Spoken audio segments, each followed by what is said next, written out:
This is the lecture for Chapter 6, Planning, Strategy, and Competitive Advantage. Planning and strategy are similar, but they are a little bit distinct. Some authors like to divide them up into separate categories. They are both part of planning, but they do have different purposes. One easy way to think about it is planning answers the question, how, whereas strategy is more related to why. As noted on the slide, planning includes identifying and selecting appropriate goals, whereas strategy is figuring out which goals to pursue. Now, it's kind of a recursive process, meaning that you just kind of chases each other's tails. You do a little bit of planning that helps you figure out and inform what the strategy should be. You may start with the strategy and then figure out how to actually implement it, and you find out that there may be other roadblocks where you have to go back and adjust the strategy. So they do kind of play off each other, even though they are somewhat different in terms of concept. A mission statement is a broad encapsulation of what a company or an organization is trying to do, the reason why they exist. If you go to pretty much any website with a large company, large corporation, or even a nonprofit charitable organization, they will have a mission statement. It's important for companies to understand why they exist, what's important to them, what they're trying to do. Some companies expand the mission statement to include a statement of values and a vision statement. We'll just talk about mission statement for right now. And if you want to do it, you can just go on Google and look up a few places and see how they may differ in terms of their mission statement. This graphic has the 3 steps in planning. I had a former student who was actually set up his own t-shirt company. He had a silkscreen machine and he made t-shirts. He came up with ideas. He did the artwork himself. He made the designs. He made the shirts. He bought the raw materials. He sold them on a portable kiosk. And even for a small locally owned, individual-owned company like that, you still need to go through these steps in planning.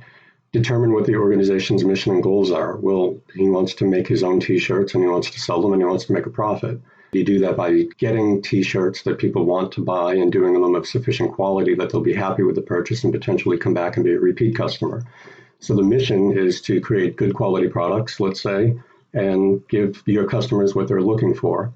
Once you establish what the goals are, the big picture stuff, then you can look at formulating a strategy. How is he going to do it? Where is he going to get the t-shirts from? He's not going to weave them himself. He's going to have to find a supplier.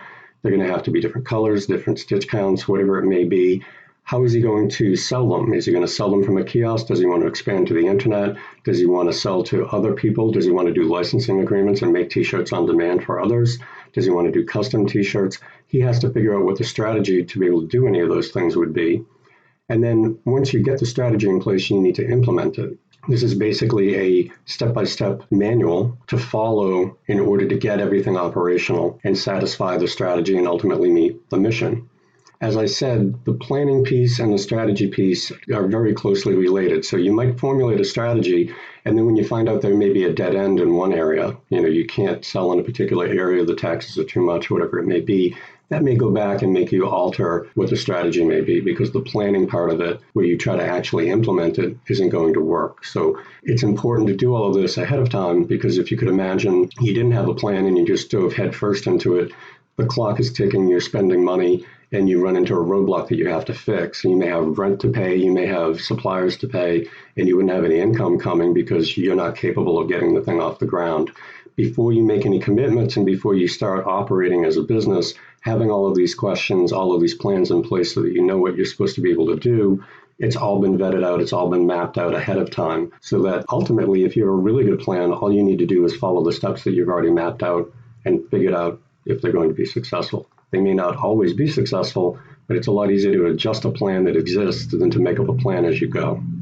Now, the nature of the planning process does vary depending on where your organization is. If it's a brand new company and you're setting it up from scratch, figuring out where you are at the present state is pretty easy. It doesn't exist. You need to get everything running. If you're an existing company for 5, 10, or even 50 years, you would have to do an assessment of where you are. Then you need to figure out where you want to be in the future. It could be 6 months from now, it could be 5 years from now, it could be 10 years from now. The next thing is once you figured out where you are and where you want to be, you have to figure out how to make a roadmap through planning to be able to move the company towards that desirable future state. Now, again, if you're right at the beginning of a company, the present time is that you're in development. Where do you want to be in 6 months? We want to be operational. Maybe in a year it would take to be operational. Where do you want to be in 2 years, 3 years, et cetera? You can always come back to this type of planning. Once you get the planning for development and implementation off the ground, once you're a going concern and operating business, you're going to have to figure out what the next step is. If you're making enough money that you might want to expand, there'll have to be a plan for that. Again, you look at where you are now, where you want to be, and figure out the things that you need to do and the resources you need to access in order to get there. This is very closely related to change management, and we'll talk about that a little bit later. I believe there's probably classes on change management. Whenever you have an organization that needs to implement something new, some type of change to respond to either financial circumstances in the economic environment, or the company wants to take advantage of some type of opportunity that a technology is presented, or maybe some people have come in that have a particular skill set that you want to take advantage of, it does require change. Whenever you have a plan in place, it almost implies that change is coming. So checking out where you are, where you want to be, and how to get there is really part of change management as well. Planning is important because without it, as I said, you'd just be winging it. I think I mentioned in one of the earlier lectures, if you wanted to bake a cake and just grabbed a handful of ingredients and threw them in a pot and put them in the oven, probably not going to come out very good. If you know exactly what you need to buy, when you need to buy it, where you need to buy it, figure out what steps need to be done and in what order and who needs to do them, it's a lot simpler to follow a plan that you've already mapped out than it would be to make it up as you go, especially if you're managing and working with a whole lot of other people. Everybody needs to know what their role is. It would be very difficult to be able to do a complicated endeavor if everybody didn't know what their responsibilities were according to the plan that's already been designed. Planning will also rely on managers to do a lot of input so that they can talk about what they should be doing, what type of strategies we should be pursuing, what the mission is if you're at the outset of an organization, or maybe what the mission should be if you need to make some kind of change. Getting the managers involved, you can rely on their expertise and they can help guide the direction that you want to go in and talk about what types of strategies and what types of actions you can use to implement those strategies. It's essentially a way of getting empowerment and involving managers. We've talked about empowerment for subordinate employees. The top management will come up typically with the strategy. The middle management can come up with more of the implementation plans, and they will have potentially more insight about what would be effective and efficient in terms of getting the job done once the strategy is identified by top management. Planning also gives everybody a sense of direction. When we know what our mission is, when we know what our marching orders are, when we know where we're going for vacation, we can all get a map to figure out how to get there. We can all book our hotels, etc. So if you're in a company and you're trying to do something, everybody knows what our mission is, everybody knows what our plans are, what our strategy is, and everybody will know what their role is in it so that they can work together synergistically to try and achieve a joint objective rather than a lot of individuals going off to do what they think is appropriate. When a plan is established, it can also be used as a controlling mechanism for managers. We talked about controlling before. It's basically making sure that your employees are complying with through some type of metric. The plan is basically the instructions for what the metrics could be in order to determine if you're achieving them. So if we have a plan where we want to hire these many people and we want to rent this particular office building, that can be charged to the managers, and whether or not they complete those tasks can be part of the evaluation process to determine if they're performing up to their standards. GE was a very successful corporation, has been for well over 100 years. They've struggled quite a bit of late.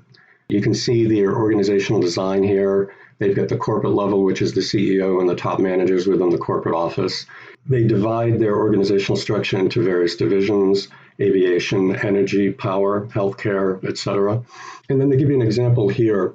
All of those divisions on that second line, the green circles, they all report to the corporate office, and each one of those would probably have a director or manager or vice president, whatever terminology they use. You can see that they've broken it down for aviation. So within the aviation division or the business segment, they've got a functional level. So they would break out their staff according to manufacturing, marketing, human resources, and research and development, the R&D box at the bottom. Each one of these other circles probably has a functional level too, but it would be designed specifically for the types of work that those particular divisions do. And if you've designed through planning and strategy correctly, they will have the appropriate resources and effective and efficient design to be able to achieve the objectives and goals that each one of these units has. The next chart here, I'm not going to spend too much time on. It's pretty self-explanatory. You have corporate level plans, business level plans, and functional level plans. That's your top management, middle management, and frontline or first line managers. And then it talks about the goal setting, strategy formulation, and the implementation of it. Once you set the goals and the mission, you figure out the strategy to figure it out, and then the rest of the plan is the implementation of it. And you can see that at each level, it goes goal setting, strategy, and formulation. And this is basically a matrix chart here to show you how they're all kind of interconnected. This slide is basically just giving you a little bit more detail about what that top level was, the corporate level plan and corporate level strategy. Again, if planning can be thought of as the how and strategy is the why, corporate level strategy says, what are we doing? We want to go into this national market. How are we going to compete? How is it going to make sense? What's the rationale for doing it? The plan is the means by which you will implement the strategy. So that involves the decisions about what the mission is going to be and the structure. If we're going to have a national organization, what should the organizational structure look like? Should it be like GE? Should we do regional? And the things that we talked about before in one of the earlier chapters. Plan and strategy kind of go back and forth, even though they're technically somewhat distinct. Once you start vetting out the plan to figure out how to implement the strategy, you may find out that there's a better way to do it, which could result in a change in the strategy, and vice versa. Business level plan, we're talking more about middle management if you want to tie it into what we've discussed previously. So these are the division managers. If you have the division level or business level strategy, they're talking about what they're doing strategically for at that mid-level management. And then the plan is how to implement those goals, strategy, and structure. And then the next slide just talks about the functional level plan. This is actually the implementation of the frontline workers and the core workers who are doing the actual tasks to get the job done. So the functional level strategy, how do we get everything accomplished? Who's going to be doing what? We're actually going to be creating value added to these goods and services that we're providing. And then the functional level plan, again, relates to the decisions that those managers are making at that level to make sure that things are carried through correctly. When you're doing plans, it's often short-term, intermediate, and long-term plans. If you've taken another class, like an intro to business or finance or anything, they talk about short-term assets and long-term assets. Typically, short-term assets are less than a year, long-term assets are more than a year. Whether or not it's liquid or not, if you can make it liquid in less than a year, it could be considered a short-term asset. If it's a fixed asset, you've got a plant that's got a 30-year mortgage, then obviously that's a long-term asset. These plans basically run the same way. What are we doing in the short term? We need to hire some people. We need to sell a certain amount of product. Intermediate plans, do we maybe want to expand in a particular area? Long-term plans, where do we want to be in 5 years? Where do we want to be in 10 years? What type of bond issues might we want to make? How are we going to raise capital for future endeavors based on R&D and other input? Long-term plans, as I mentioned, I think in our critical thinking section, when you talk about predictions are very tricky. If you look at the weather forecast, right now as I'm recording this, we expect to get about a foot of snow in a couple of days. In a couple of days, we're probably going to get a foot of snow. If you told me that, what's the weather forecast for 45 days from now, you probably won't get a very good answer because there's so many variables that can alternate and change in the meantime and in the interim. It's the same thing with planning because planning does involve forecasting what's going to happen in the future, and people are very fallible because it's hard to anticipate what the market might be like. Will there be another pandemic? Will there be an earthquake, a tsunami? I mean, there's a lot of things that can happen, but there could just be unemployment fluctuations. There could be supply chain issues that respond. There could be a collapse of the housing market. There could be a growth in the housing market. So it's very difficult when you're making a long-term plan. It's a good idea to have kind of a pie in the sky, high-level idea of what you would like to achieve. Typically, companies have long-term, intermediate, and short-term plans all operating at the same time. And again, it's a recursive process. So you would look at the short-term plan, assuming that you're able to carry them out. That kind of informs what the next steps would be for the intermediate plans. If you needed to get something done in 6 months and do something else in another 6 months, that's going to affect your 1 to 5 year plan too. How things play out in that 1 to 5 year plan, that will inform, what the long-term plan would be. So over time, you always have to constantly be updating these to reflect any changes that may have happened that could impact the vision that you have for the future. Plans can be broken into standing plans and single-use plans. Standing plans are essentially processes that you've established. It's almost like program decision-making, which we talked about in Chapter 5. So if you have a standing plan, you've established a process that you would follow for something that happens on a repeated basis. Single-use plans, you have a one-off purchase that you've never done before. You're doing something that's only going to be going on for one time. you basically develop a plan for that particular thing. You still may be able to steal it in the future, or at least you could steal components of it in the future. When I was working for one organization, we were buying and procuring a computer system. We hadn't done it for 25 or 30 years. We had to get a new computer application designed for the stuff that we were doing enterprise-wide. That was a big purchase. Now, that's a single use. It's not the type of thing that you do every day. It's not like we're ordering paper or paper clips or ink cartridges or toner for the printers and copiers. This is something that only happens once in a while. But even though it only happens once in a while, it's still a procurement. So there are standing plans that we have for contracts that we could incorporate a little bit in there. What do we do? How do we develop a request for bids? What's our posting process? That type of thing. So you can incorporate different elements from existing plans, even if it's a single-use plan.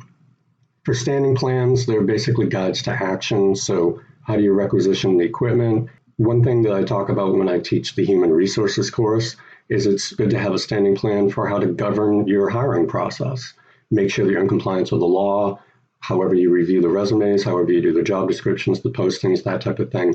And you follow it on a regular basis. And assuming that it works, you can do some metrics and make sure that the hires that you're making are good, they're effective, and they're efficient. If you have less than an effective and an efficient process, then you need to go back to the plan and figure it out. So even though it's a standing plan and it's been established, it could always potentially be improved if the results aren't particularly good. But the thing that separates it from a one-off is it is something that is repeated. Single-use plans, as we mentioned, we're talking about a very specific goal, and it's something that does not tend to repeat, even though there are elements of it that you could potentially borrow from existing plans or other single-use plans in the past. It is for a kind of a one-off project. We talked about mission statements before. I probably should have moved the slide up, but if you take a look at LinkedIn, Twitter, and Facebook, LinkedIn, connect the world's professionals to make them more productive and successful. Facebook, give people more power to share and make the world more open-minded and connected. Is that what LinkedIn is doing? Is that what Facebook is doing? Hopefully. But that's their overarching mission. And then all of the strategies and all of the plans that they do, you also have to figure out how to make money doing that. So who are you going to hire to do it? What type of people do you have to hire? Internet, coders, salespeople, advertising, revenue. All of that stuff is part of the strategy and plan that comes from the mission statement. And it basically, if you start at the mission statement at the top, you go to the next level, which is the goals and objectives, and then you go to the next level below that, which is the things that you actually have to do to be able to achieve that. Everything that you do from the simplest task at the bottom of the list feeds up to the missions statement at the top, because everything that every person is doing for an organization should be satisfying the objectives of the mission statement. If I work at Best Buy and I'm a salesperson, or I stock the stores, or I deal with the internet pickups, that is part of whatever Best Buy's mission statement is. I'm assuming it's to be able to provide high quality electronics at an affordable price to people. I haven't looked it up, but if you assume that that's what their mission statement is, everything that the employees are doing there should be built and designed to achieve that ultimate objective. So you've got somebody putting things out on the floor so that you can sell stuff. You sell stuff so that you can meet your monthly quotas. You do that so you can meet your quarterly quotas, so you can have your annual profits be what they are. And if you have the profits be what they are, then you can satisfy the mission statement. The mission and goals, as we talked about, and again, mission, goals, and objective. Mission is pretty straightforward. Depending on the text, goals and objectives are sometimes interchangeable. Usually it goes mission, goals, objectives, and tasks, and they all kind of feed in if you go back up the scale to the mission. So you have to know who you are. You know, what kind of company are we? Who are our customers? My former student that had been selling T-shirts, a lot of the people he was selling T-shirts to were people his own age, teenagers, people in their 20s, people without a lot of money, people maybe looking for something unique. When you know who your customers are, you can design your company to satisfy their needs, which is the next step. Are they getting what they want? This guy was making T-shirts that people would suggest to him, or that he thought they would be interested in, that they might not be able to get if they walked into a Walmart, for example. He was filling a niche or a need of a customer base. I've always told my classes, you can compete with Walmart, with a mom and pop, a local small business, as long as you have a business plan that is providing something that people want, a product or a good that they can't get somewhere else. If Walmart's not doing it and you are, you don't have to be as big as Walmart to compete with them. You can still make money and be successful. The last one on this slide is how are we satisfying consumer needs, and understanding who your customers are, understanding what they need to be satisfied, understanding how you do it really leads to the strategy and plan. What types of resources do you need? How do you go back and evaluate whether or not they're being satisfied? If your customers aren't satisfied, they're not going to be your customers for very long. One step down from the mission, which is the overarching purpose of the organization, are the goals. And the major goals are, if Facebook is trying to connect people, the major goals may be, during this calendar year, they want to create some new type of way to communicate on Facebook, buy maybe a new application, branch off into some other area, whatever it may be. But when you have the goal and it's explained to everybody, it lets people know what you're trying to achieve, what direction you're heading in. If goals are well developed, we talked about, when you empower people, make sure that you don't give them work that's too easy or so challenging that they can't accomplish it. It has to be something that's just above the norm for what we're trying to do now, and it can help the organization achieve higher levels of performance if they're challenged in order to try and get there. So as I said, they have to be realistic goals. If they're really aggressive and you don't have the resources and your staff doesn't have the capacity to be able to meet them, then they're going to become kind of dissatisfied and not interested in performing any longer. When you're establishing goals, you have to keep that in mind. We talked about leadership before, so strategic leadership kind of fits right into that. The CEO and the top managers, once they know what their vision and mission are, their ability to be able to convey it to the workers and get them to buy into it is very important. In the materials on Canvas, we talked about how to write your paper, and I said it would be perfectly okay to do a SWOT analysis. For those of you who are not familiar with it, SWOT stands for strengths, weaknesses, opportunities, and threats. So that's a very basic thing that a company would do. What are we good at? That's our strength. What are we maybe not so good at? What are our opportunities that we could take advantage of, typically because we'd be able to exploit our strengths? And the threats typically come from our weaknesses. If you want to be able to take advantage of an opportunity, you need to be able to mobilize resources that tie into your strengths. If there are opportunities that you're not particularly great at, you need to develop some type of capacity to do so and make that a strength in order to take advantage of that opportunity. You want to mitigate threats. So the threat could be changes in the environment. It could be competitors. It could be changes in the demographics of your customer base. They may have tastes that are changing. They may be drifting to other areas. What are we going to be able to do to mitigate that? So by breaking it out into those four categories, what do we do well? What are our weaknesses? Where are our opportunities? Where are our threats? That ties into all of this planning and strategy that we're talking about. If you want to do anything to take advantage of a strength, to take advantage of an opportunity, to mitigate a weakness or to mitigate a threat, you need to be able to understand what they are and identify them first, and then figure out what kind of plan you could do to implement a response. That SWOT analysis could be done at every level, corporate level, business level, and functional level. So at the higher level, it's to figure out the long-term, bigger picture vision that the top managers would do. At the business level, it's try to figure out how to counter the threats and take advantage of opportunities. And then at the lower level, it's a plan of action at the task level where the employees would actually be able to take advantage of the things that have come from above. It's usually a top-down strategy driver. It doesn't necessarily have to be. And in fact, in a lot of the best companies, it's a two-way street. But typically, when the strategy is established, it comes from the top. It's interpreted by the middle. Functional level strategy carried out by the frontline managers, and first-line managers and their subordinates are the ones who are actually doing the work to get the job done. The next one talks about a 5 forces model. It's just a different spin on how to do an analysis of a company. You look at the competitive forces and the effects. So how much competition do we have? If we have a lot of competition, better price points, better quality than what we're able to provide in products or services, we will probably have lower profits. We could look at the potential for entry. Are we in a field where we are kind of the only one there? Is there a high cost of entry? Is there a low cost of entry? If we've developed something new and there's no competition now and there are low barriers to entry, we have to expect that there's going to be competition. How do you mitigate that? That's essentially a threat. So how do you mitigate it? You make sure that you get a strong customer base, you expand it as much as possible, you retain those customers, and you give them a reason to keep coming back by having good quality and good priced products and services. You look at the power of suppliers. If you're a manufacturing concern, or even if you're providing services, you do still have to have supplies. If you're a manufacturer, the idea is that you're getting raw materials and you're adding value to them by combining them in some type of a useful product. If there are only a few suppliers for the things that you absolutely need, think computer chips. If you're a car manufacturer, that's not a big leap to imagine how that could be a problem. I had to buy a car because somebody ran a stop sign and totaled my old Mazda. I had to buy a new car and I couldn't. It took over a month to get one on order and I had to pay over MSRP because they didn't have any computer chips, because the supply chain has been problematic. If you only have one or two suppliers for critical components of what you need, then you have to be understanding that when those supply chains tighten, your supplies are going to dwindle, and because of the laws of supply and demand, prices typically rise. Your prices are what you charge your consumers, but the costs are what you pay to your suppliers. So your costs will rise, which means your prices rise. If your competitors have different suppliers or alternative means to get the same materials that do the same thing, then they may be in a competitive advantageous situation than you are.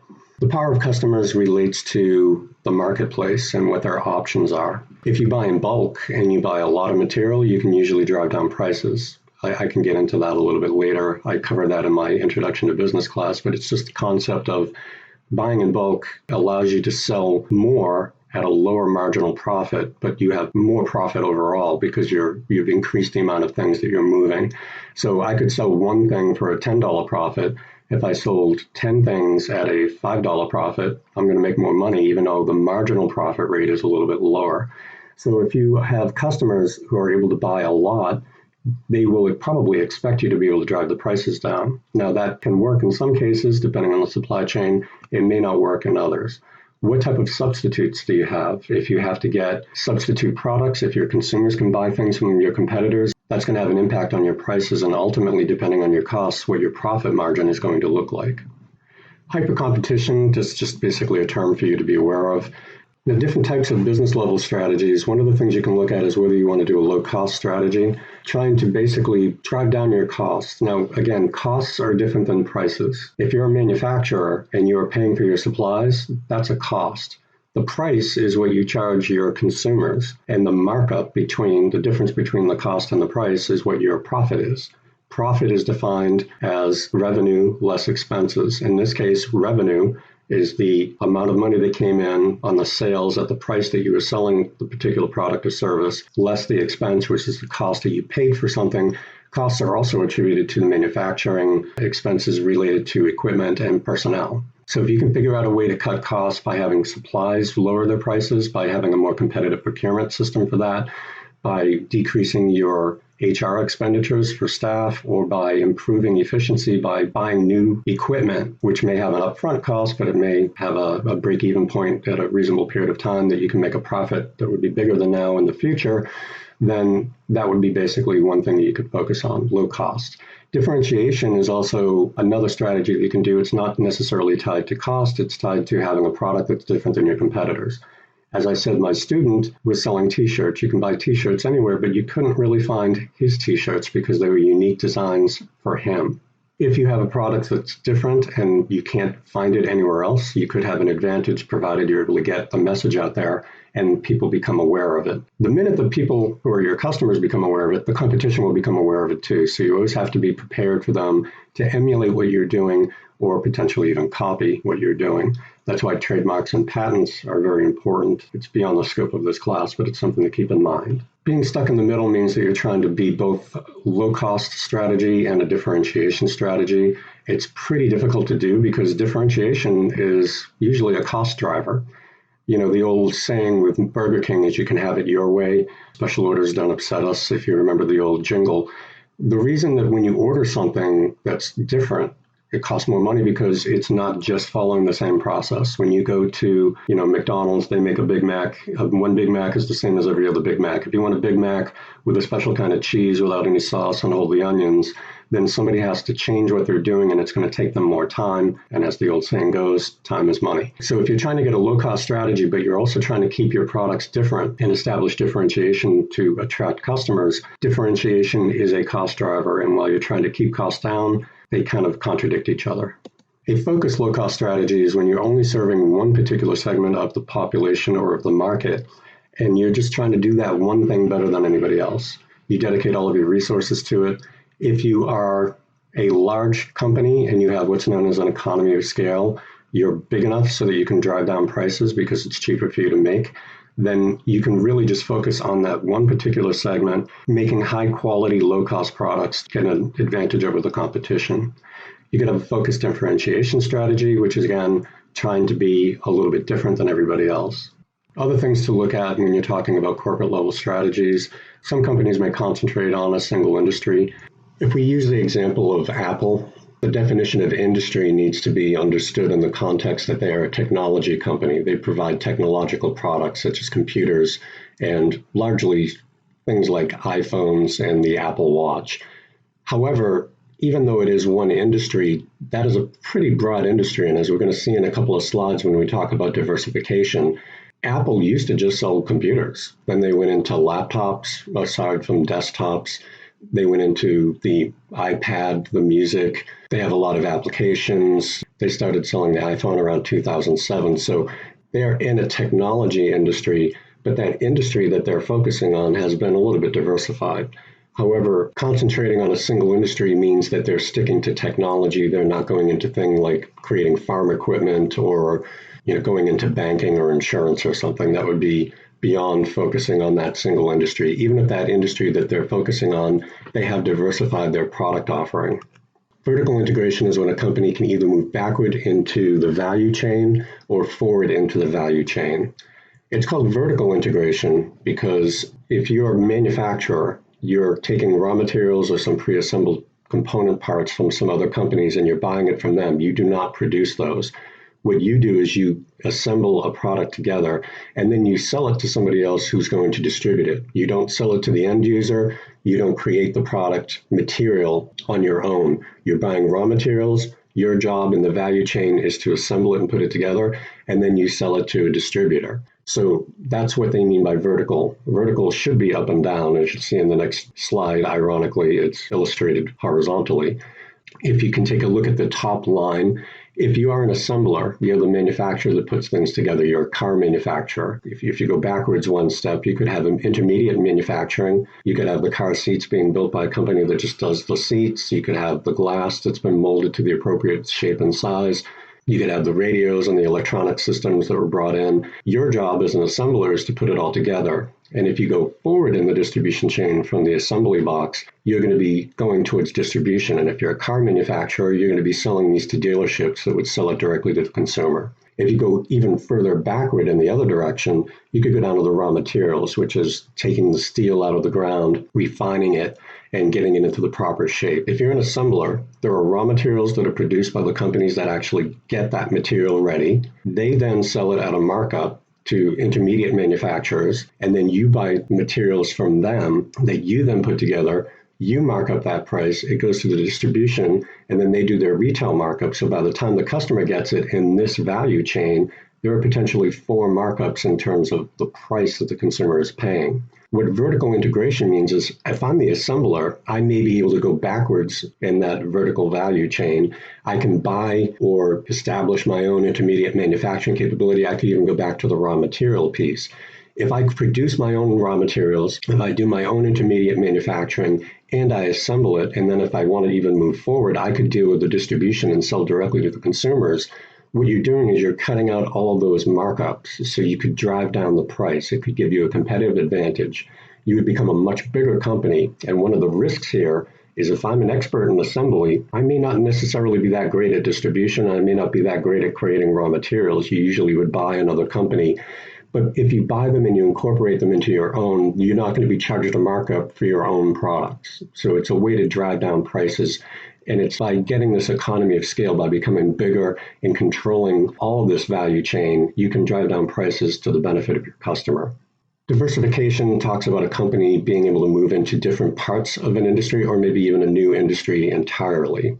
That way, if you are really at the top of your game and you've saturated the market, you want to get more customers. The only way you can do that is to either offer new products or go into a different industry entirely.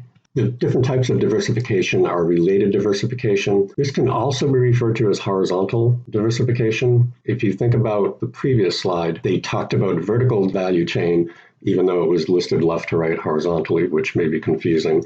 But a horizontal move would be if you're an assembler for cars, you may be purchasing a company that also does assembly for things like lawn tractors or large trucks or something like that. It's the same type of business that you're doing at that same level on the value chain. So if you enter into a new business, you can get a competitive advantage because you can expand your market base. Also be aware of the term synergy. This is basically when you are able to take advantage of connected aspects of your company to get a better value at the end. When you talk about muscles being synergistic, if you raise your hand over your head, your hand's not really doing much of anything. Your brain is telling your shoulder and your arms, and there are dozens of muscles that are all working seamlessly together, and you don't even notice it. All you notice is that your hand got raised.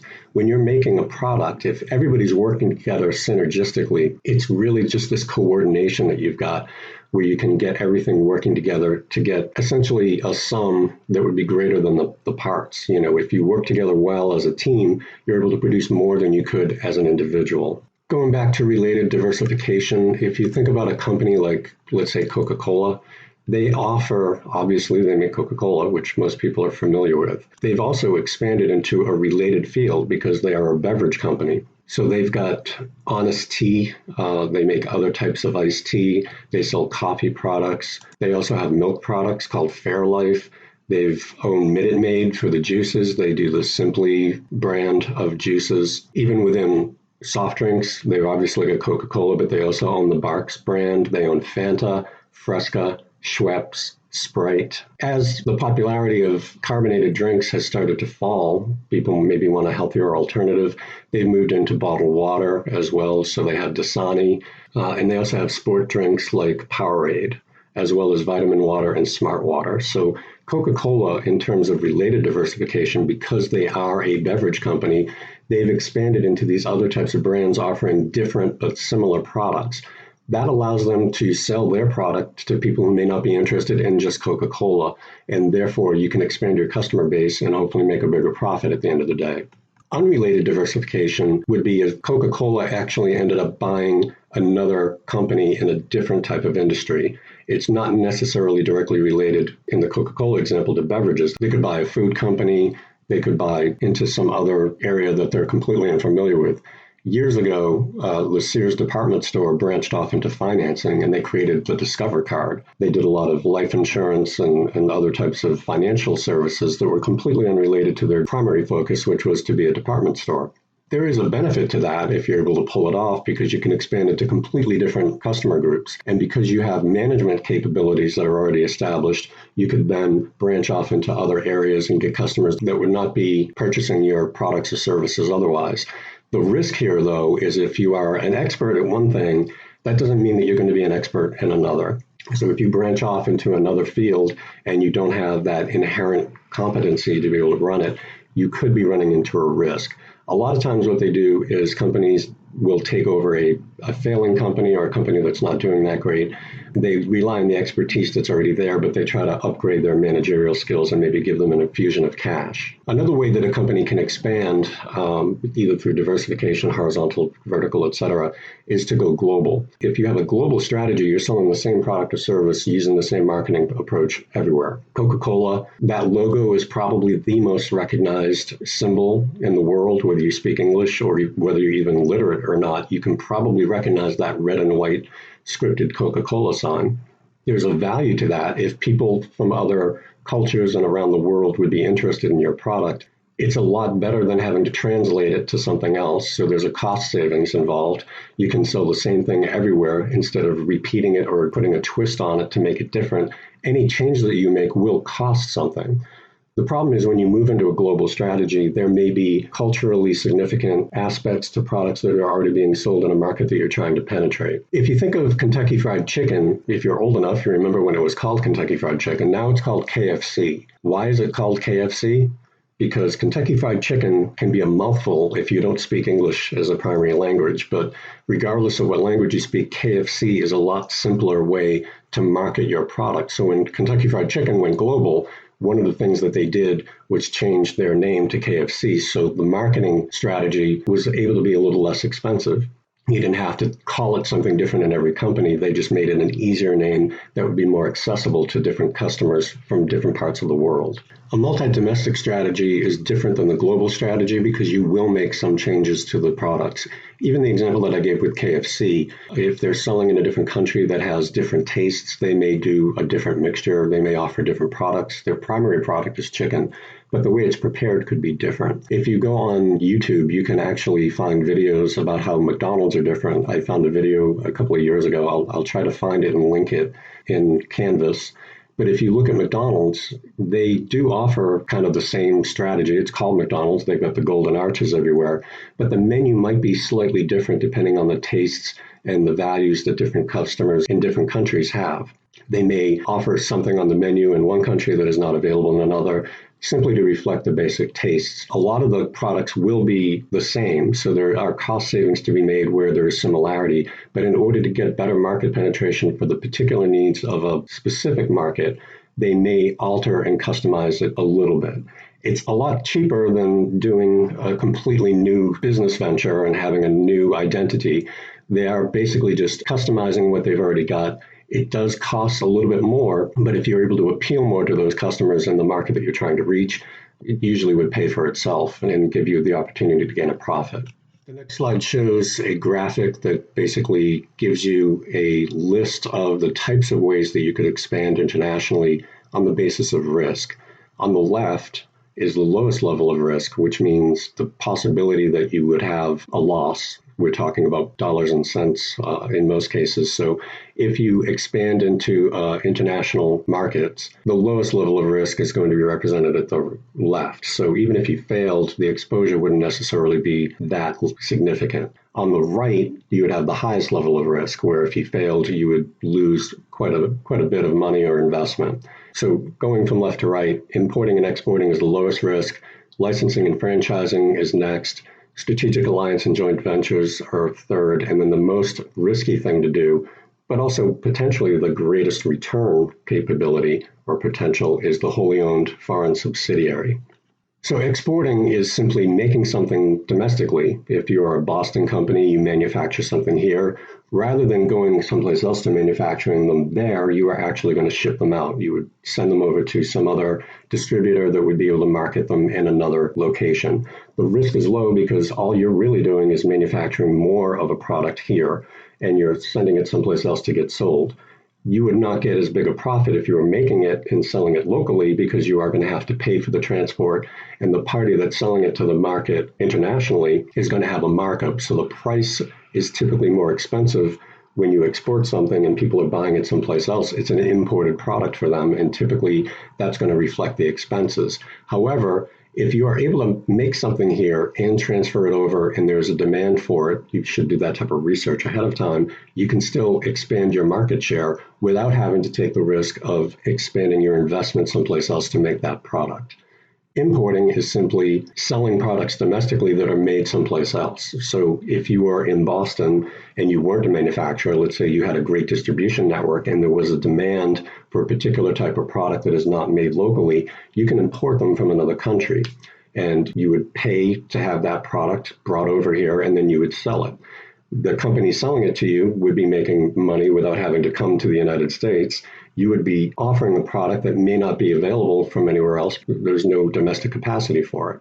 Whether you're importing or exporting, there still should be some level of research to find out if there's a demand for the product. If you export a product to some place where nobody wants to buy it, it's a waste of money. It would be a loss. It's just that because you're not doing that significant investment to create the product itself, the level of risk is relatively lower. Licensing is simply a contractual agreement where you allow someone else to build your product and use your brand name. Then you don't have to go in and sink in a huge amount of investment to build something. A great example of a licensing agreement is, for example, the New England Patriots have these uniforms. People like to buy the shirts. The New England Patriots are not a manufacturer of garments, but they own the license for that particular logo and the color scheme, and et cetera. So they can hire other companies to make their products through a license. The company that actually makes that uniform to sell it to people would pay the Patriots a fee. That's cheaper than the Patriots actually building them for themselves, and there's lower risk in case it's a failed venture and they're not particularly good at manufacturing clothing. They could do a licensing agreement domestically. They could do it all over the world. So you could sell that product everywhere around the world by using a licensing agreement. And the level of investment that you are required to take is relatively low. That's why it's considered to be a less risky way to expand internationally. If you have a franchise, McDonald's is probably the template for franchising. When you are McDonald's, there's a corporate entity. But if you go to a local McDonald's, that is not owned by McDonald's. It's owned by the local franchise owner. They have a contractual agreement with McDonald's to sell the McDonald's product. They can buy the resources from McDonald's. They get the french fries and everything shipped out. They can use the marketing materials and advertising from McDonald's. They can use the logo. But McDonald's does not build all of these franchises. It's up to the franchisee to go ahead and do it. And if you want to expand internationally, rather than going and building your own locations, you can have someone sign a contract with you. They will undertake some of that risk to be able to build the location, and then through a franchise agreement, which is similar to a licensing agreement, they will be able to sell their product as a McDonald's franchise. A strategic alliance is when companies team together so that you can work with a foreign company. It could be mutually beneficial because you could have products that are somewhat similar but different enough that would have an appeal in each other's market. Again, if you have a strategic alliance where you can figure out how to work with another company to get access to their market, and perhaps they want access to your market, you would be able to gain the mutual benefit of an increased market share, but both of you wouldn't have to take that additional risk of going to that other country directly for direct investment. Strategic alliance is similar to a joint venture, but a joint venture is when they're really working together to establish ownership of some type of a new business or a new product. A lot of times what joint ventures do is when you've got two companies that are working that want to expand market share into different areas, and they rely on their respective capabilities to create a new product. So, for example, Ford creates some cars that have Mazda engines. They will ship just the engine and it would go into a Mazda, and then Mazda would sell it in a different location. Joint ventures are, again, just a way that a company can take advantage of the things that they do well without increasing the risk of investment by doing something directly. You can team up with another company. The most risky way of doing international expansion is through a wholly owned foreign subsidiary. You either buy another company in a different country and own it directly, or you actually take your own investment and buy the plant, build the manufacturing concern, hire the employees, figure out what the laws are going to be, what the requirements are, language issues, tax issues. It's a very complicated and very expensive way to do business if you want to expand, and therefore it is the most risky. However, it is potentially also the most rewarding because you have direct control over what's going on. If you have a licensing agreement and the party that you licensed with doesn't do their end of the bargain very well and they're making shoddy products, it's going to reflect poorly on you. If you have direct investment or you wholly own another company, they are responsible to you. You have direct control over them. That direct control comes with a cost, and that's why it's the most risky. And as the saying goes, the greater the risk, typically the greater reward. That holds true here as well. If you want to plan and implement strategy, basically the things that you want to make sure that you do is to allocate the responsibility to everybody to make sure that they understand what's going on. You reduce the level of ambiguity so that everybody knows what their role is going to be. The plan should have a lot of detail saying exactly what's going to happen step by step, top management to middle management down to the actual people that are doing the work, the tasks that have to be done to fulfill the mission. All of that should be spelled out. And it's also very important to have a timetable that's established. If you ever take a class in program management, they'll talk about things like critical path. The critical path is illustrated in a chart that is based on the plan that is being put into effect.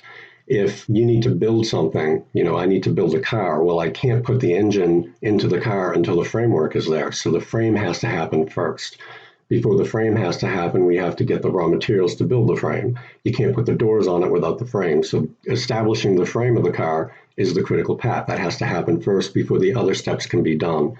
That is part of project management. And there's a lot of software that you can buy too. We used to use, I think it was just a Microsoft project, but there's multiple different types of software that is available that you can actually take the plan elements and stick them into a project management tool that would allow you to be able to assign the various tasks to everybody and manage the implementation in a coordinated manner. The other thing to do when you get the timeline set up, this has to happen by this particular date. You have milestones set up so you can check it off and make sure that the critical path is being followed. You have to be able to make sure that you have the appropriate resources to do everything. If you need to do one particular task in this plan for a project that you're working on, you have to have the right amount of people. They have to have the proper training. They have to have enough money. They have to have the right tools. They have to have enough time to do it. Time is also a resource. And then, again, the controlling aspect of it comes in. Just like any other thing that you're doing, when you put this plan into effect, you have to oversee how well it's going. So you have to be able to hold people responsible for it. by doing some type of metrics to make sure that they are controlled and they come up with the outcomes that you're looking for. That's the end of chapter 6.